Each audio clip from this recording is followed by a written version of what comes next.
Olá pessoal, eu sou o professor Gabriel Rickel da Universidade Federal de Itajubá. Estou acompanhando vocês nessa disciplina de Laboratório de Metodologia Científica. Neste terceiro laboratório, nós iremos conhecer dois instrumentos que são muito utilizados por profissionais que necessitam de medidas de comprimento de alta precisão: o paquímetro e o micrômetro. Além de conhecer esses dois instrumentos, nós iremos treinar um pouco mais o cálculo de medidas secundárias. Em particular, nós vamos calcular o volume de 4 peças. Para calcular o volume dessas peças, nós iremos utilizar modelos geométricos bem simples e teremos o auxílio de medidas primárias de comprimento. Vamos lá?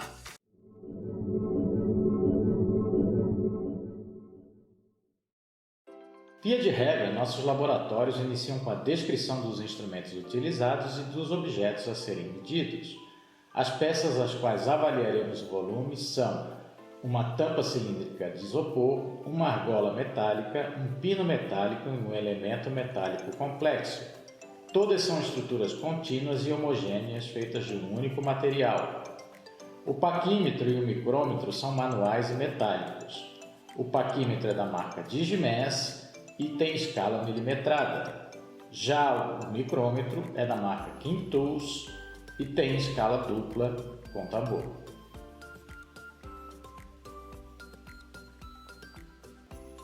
A argola metálica é feita de aço, contínuo e homogêneo.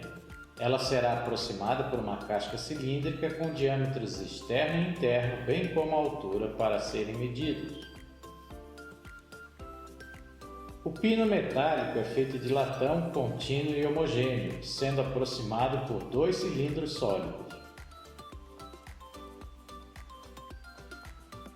Já o elemento metálico complexo é feito de aço.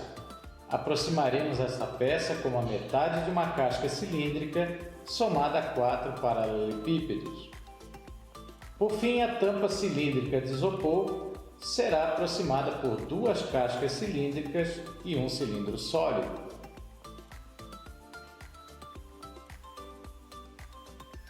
O paquímetro manual é um instrumento muito versátil. Metálico é da marca Digimesh. Possui escalas em milímetros e polegadas, sendo que só a primeira será usada. A escala central fixa tem como menor divisão o milímetro. A escala móvel, também chamada de nônio vernier, é dividida em 50 partes. Isso indica que a precisão do instrumento é 1/50 de milímetro ou 0,02 milímetros. Para o fundo de escala, não basta olhar o último valor numérico. É preciso abrir o paquímetro ao máximo e verificar onde o zero do nônio para.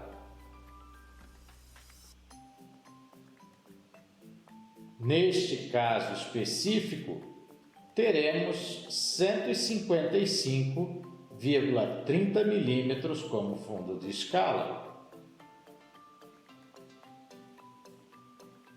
Para usar o paquímetro, é preciso inicialmente soltar o parafuso de trava. A parte móvel desliza abrindo para a direita.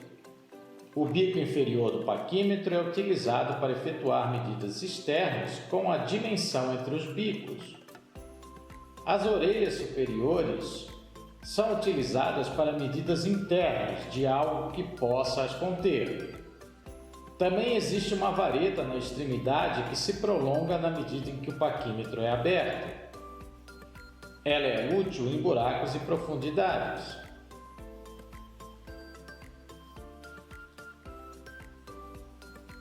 Para efetuar a leitura do paquímetro, devemos, após abrir o paquímetro e encerrar o objeto que desejamos medir, efetuar a trava. A leitura inicia sempre onde o zero do nônio toca a escala central e complementa-se na escala móvel. O micrômetro manual é da marca Kintools. Ele possui 2 escalas, sendo uma central fixa e uma móvel no tambor giratório. Pode-se medir comprimento apenas entre as suas duas esperas. O giro do tambor pode ser feito em duas velocidades. O fundo de escala é avaliado com um micrômetro totalmente aberto. Podemos notar que a escala central em milímetros mostra valores inteiros e meios. Como a escala do tambor só complementa a escala fixa entre intervalos marcados, conclui-se que o fundo de escala é de 25 milímetros. Um ponto importante do micrômetro é a conferência do ponto zero.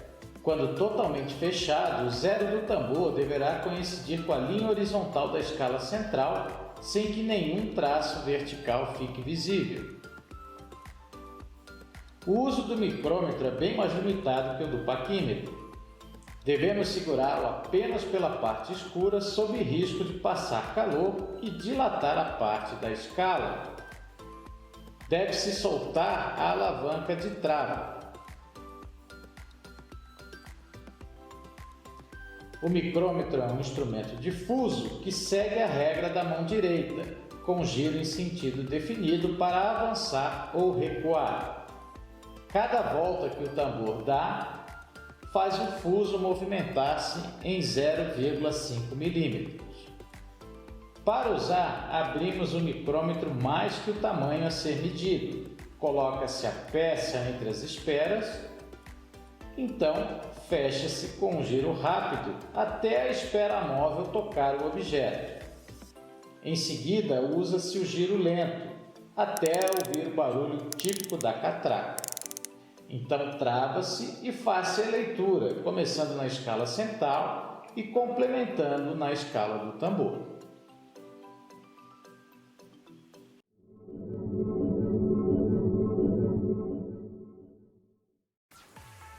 Para medir a argola, trabalharemos com um modelo geométrico que a aproxima para uma casca cilíndrica. Precisaremos medir os diâmetros externo e interno, bem como a pequena altura H.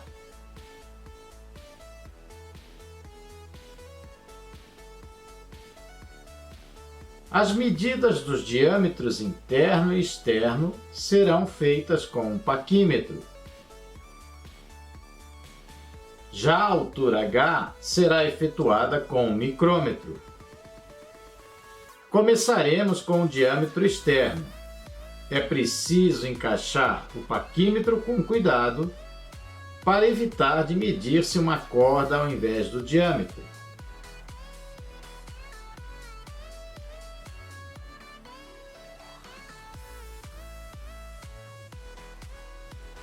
Após travar, estamos prontos para a leitura da medida.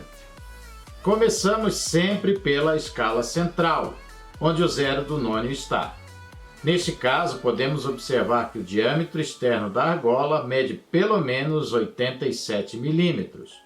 Os decimais são lidos na escala móvel, onde os traços desta coincidem com os traços da escala central.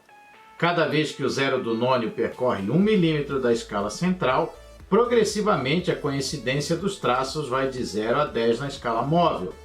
Nesta medida em particular, os traços coincidentes são 0 e 10, o que indica que a medida é exatamente 87 milímetros. Então escrevemos a medida do diâmetro externo com o erro. Na sequência, medimos o diâmetro interno. Para tanto, usaremos as orelhas do paquímetro.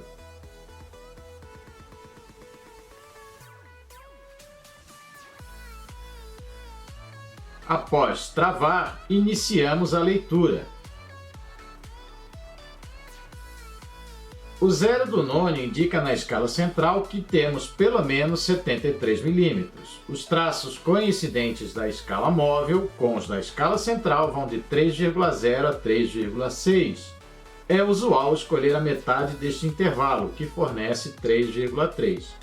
Então dividimos por 10 e somamos ao valor lido na escala central para chegar no valor da medida do diâmetro interno de 73,33 milímetros. Para finalizar a argola, mediremos a espessura ou altura H com o micrômetro. Abre-se as esperas, coloca-se a argola,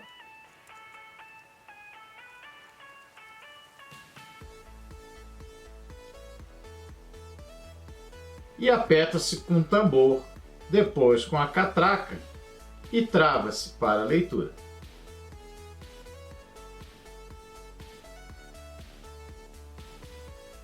Ela é indicada na escala central na extremidade esquerda do tambor. Nela vemos que a altura é pelo menos 5 milímetros. Os decimais são lidos na escala do tambor exatamente no traço horizontal da escala central. Para este caso está entre 10 e 11, de modo que é necessário estimar o algarismo significativo duvidoso. Aqui avaliamos com 10,4. A precisão do micrômetro é de acordo com o tambor e o passo do fuso. Neste micrômetro, cada volta do tambor faz o fuso avançar ou recuar meio milímetro. Com a escala do tambor é dividida em 50 partes, conclui-se que a sua precisão é de 0,01 milímetro. Por fim, a medida da altura H é fornecida somando-se os valores das escalas.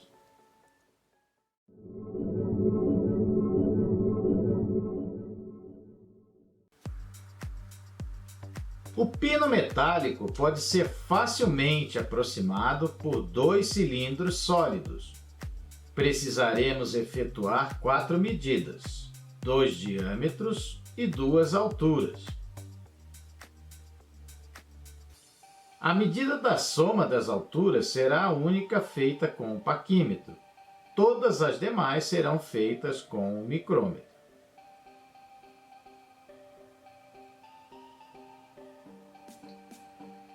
A primeira medida é equivalente à soma das alturas H1 e H2 dos 2 cilindros considerados. Após travar o paquímetro, estamos prontos para a leitura. Agora é com vocês. Vejam que esta altura somada é ligeiramente menor que 25 milímetros.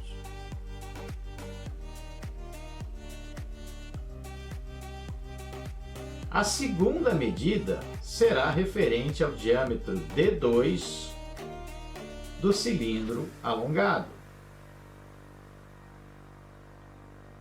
Abrimos o micrômetro e encerramos o diâmetro D2 entre as esperas. Primeiro com o tambor, depois com a catraca. Após travar o instrumento, estamos prontos para a leitura.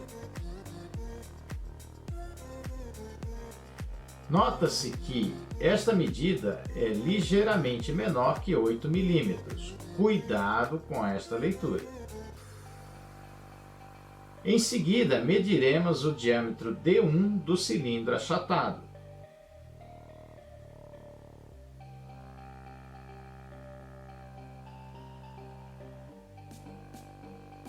Abrimos o micrômetro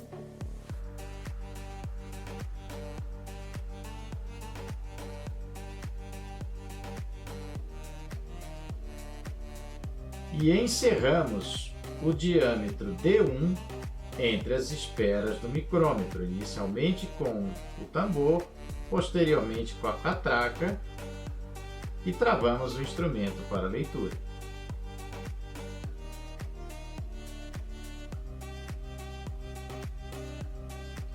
Como visto, ela é pouca coisa maior que 15 milímetros.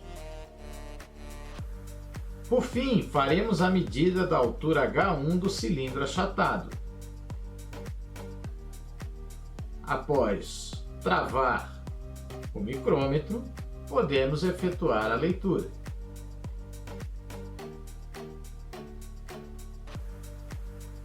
Como visto, ela é pouco maior que 2,5 milímetros. Some o que aparece na escala central com a escala do tambor.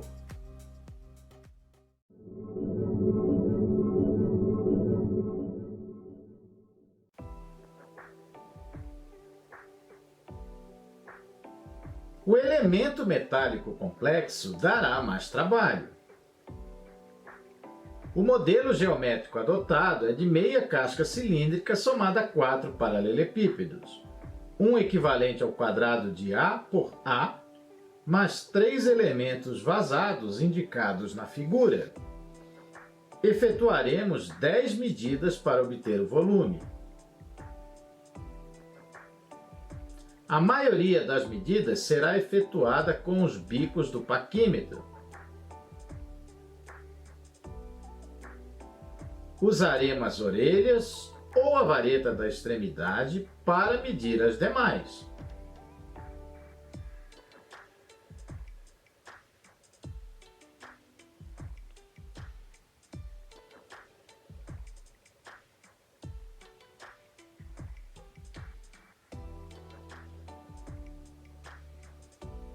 A única a ser medida com o micrômetro é a espessura S da peça. Vamos começar efetuando a medida equivalente ao valor do comprimento A do modelo geométrico.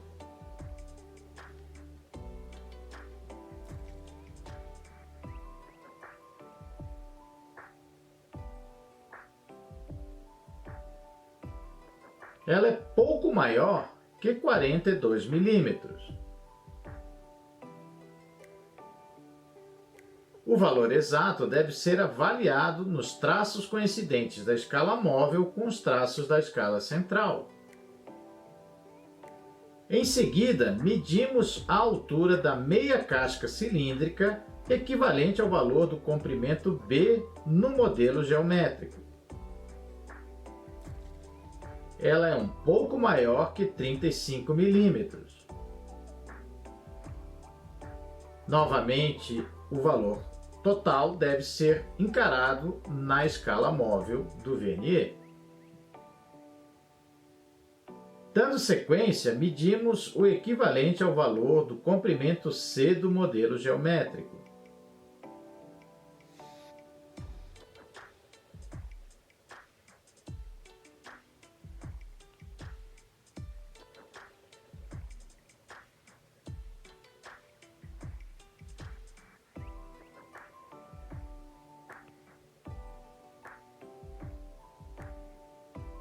Ele é pouco maior do que 38 milímetros.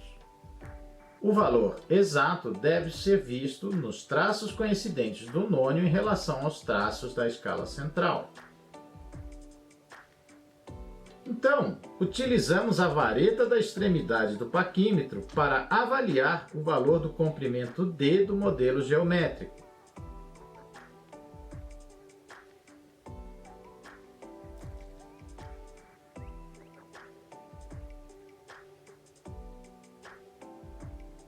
Ele é pouco menor que 32 milímetros. O valor exato deve ser visto na escala móvel do Vernier.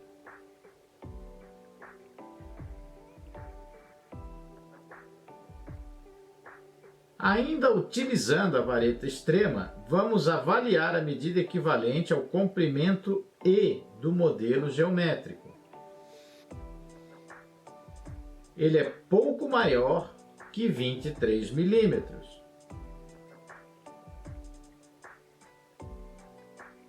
Façam a medida completa com o uso da escala móvel.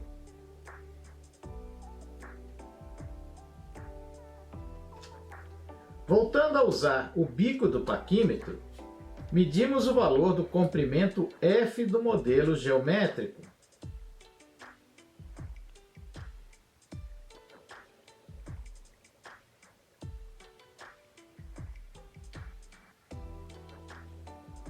Ele é pouco maior que 9 milímetros.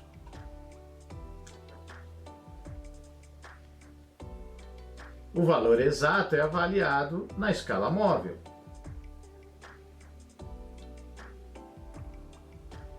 Na sequência, medimos o valor do comprimento G do modelo geométrico.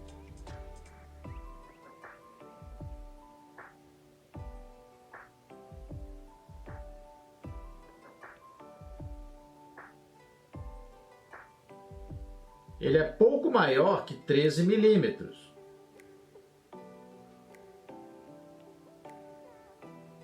Avalie a leitura completa no Vernier.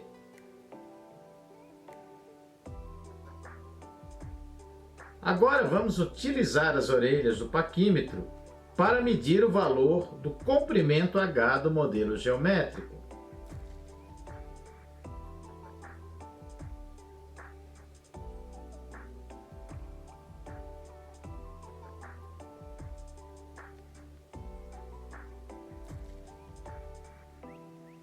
Ele é um pouco menor que 10 milímetros.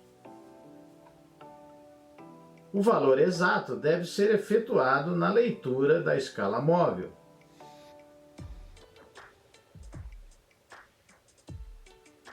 Ainda com as orelhas, efetuamos a medida do diâmetro interno da casca cilíndrica, que deve ser feita com muito cuidado.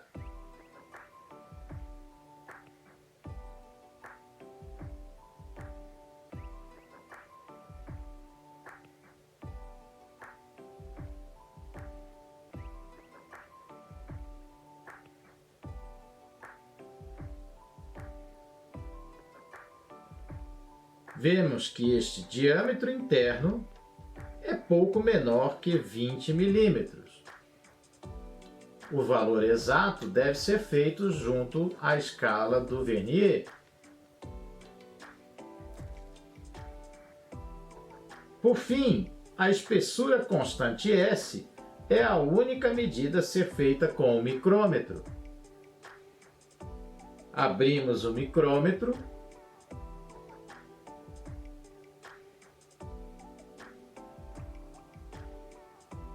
Inserramos entre as duas esperas a espessura S, usa-se a catraca e trava-se o instrumento para a leitura. Na leitura, podemos notar que esta espessura é pouco maior que 2 milímetros. O valor exato deve ser obtido junto à escala do tambor.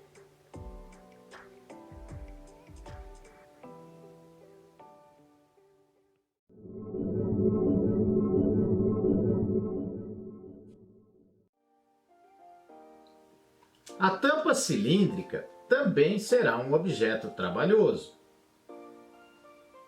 Iremos aproximá-la pela soma de duas cascas cilíndricas e um cilindro sólido achatado. Isso leva à necessidade de 6 medidas para poder avaliar o volume. Nas medidas da tampa cilíndrica de isopor, não iremos utilizar o micrômetro, nem para as espessuras. O sólido é curvo e as esperas não irão encaixar corretamente na superfície. Ademais, o isopor pode ser amassado pelo micrômetro. Assim, nós só utilizaremos o paquímetro. A primeira medida é equivalente à soma das alturas H1 e H3 do modelo geométrico. Após travar o paquímetro, estamos prontos para a leitura. Vemos que a soma de H1 e H3 é um pouco maior que 86 milímetros. O valor exato deve ser avaliado no vernier.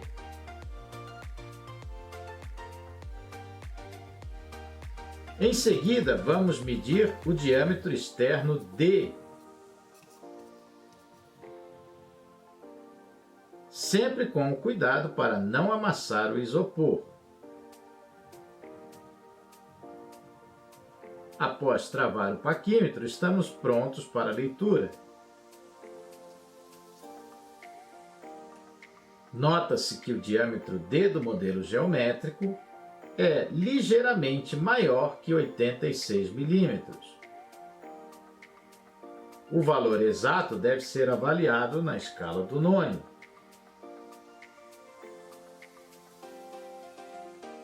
Vamos agora usar a vareta extrema para medir a diferença entre as alturas H1 e H2 das cascas cilíndricas do modelo.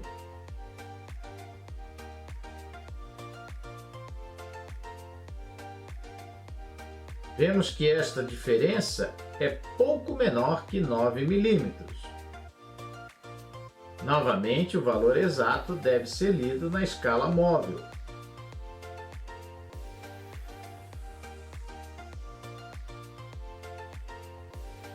Ainda com a vareta, mediremos a altura H2 interna.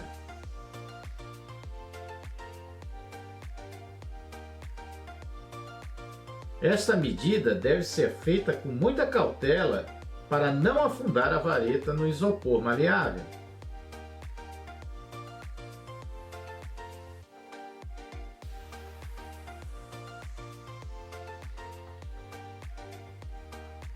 Após travar o paquímetro, estamos prontos para a leitura. Notamos que a altura H2 é pouco maior que 68 milímetros. O valor exato é avaliado nos traços coincidentes da escala móvel com a escala central. Agora é a vez das espessuras das cascas cilíndricas. Começamos com a espessura E2 do modelo geométrico. Como dito antes, nós não vamos utilizar o micrômetro. Nota-se que a medida da espessura E2 é pouco menor que 8 milímetros. O valor exato é avaliado na escala móvel. Em seguida, medimos a espessura E1 do modelo geométrico.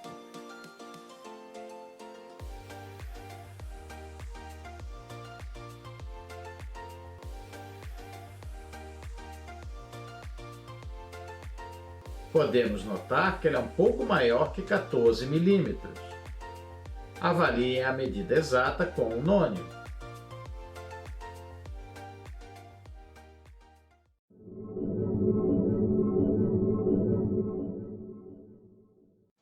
Para concluir os trabalhos deste laboratório, tenham em mãos todas as medidas primárias efetuadas para determinar os volumes dos 4 corpos de prova. Calcule os volumes com muito cuidado. Faça as operações com algarismos significativos passo a passo, sem pressa. Em cada passo, avaliem o erro e só depois sigam adiante na próxima operação. Vejam um exemplo para o cálculo do volume do pino metálico. Primeiro, calcula-se D1² e D2² e seus erros. Depois, calcula-se as multiplicações com H1 e H2, respectivamente, também obtendo-se os erros. Em seguida, faz-se a soma dos dois termos e calcula-se o erro desta soma. Por último, multiplica-se o resultado e o erro por π/4. Obtenham os valores dos volumes e seus erros. Cuidado com as unidades. Acessem o ambiente Moodle da disciplina para preencher o relatório do grupo. Além das medidas primárias e dos volumes, algumas questões serão efetuadas para verificar o aprendizado. O relatório garante a frequência e a avaliação. Com o Laboratório 3, esperamos que vocês tenham adquirido a habilidade de utilizar tanto o paquímetro quanto o micrômetro para efetuar medidas simples de comprimentos, bem como também ter adquirido a competência de utilizar essas medidas no cálculo de medidas secundárias como áreas e volumes. O Laboratório 3 encerra a primeira fase da disciplina, a qual foi concentrada em medidas simples com instrumentos analógicos e também no cálculo de medidas secundárias, utilizando as operações com algarismos significativos e a propagação de erros. O próximo laboratório abre a fase 2 da disciplina, no qual nós iremos utilizar uma nova técnica para chegar em medidas com maior precisão. É o uso da estatística para efetuar as chamadas medidas estatísticas. Até lá!